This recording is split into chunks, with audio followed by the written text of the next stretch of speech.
depth of the riches of the wisdom and knowledge of God, how unsearchable his judgments, and his path beyond tracing out. We start this week with a hymn of praise. These verses come from a letter which Paul has written to the church in Rome, where the believers are probably having some difficulty figuring out where they fit in the grand scheme of God's story.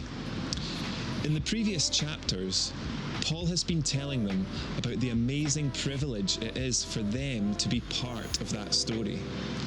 Gentiles have been included in the great story of the God of Israel's sovereign work in this world.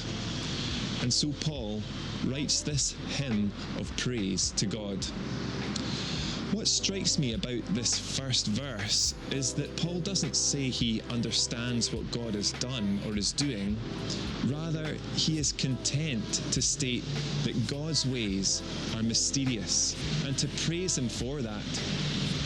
He has done his best to try to understand God's ways, but in the end, he simply marvels at his wisdom.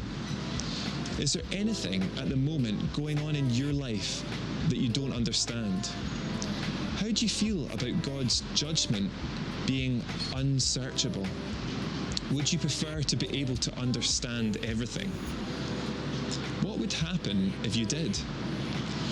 Take some time today to sit in wonder at the mystery of God.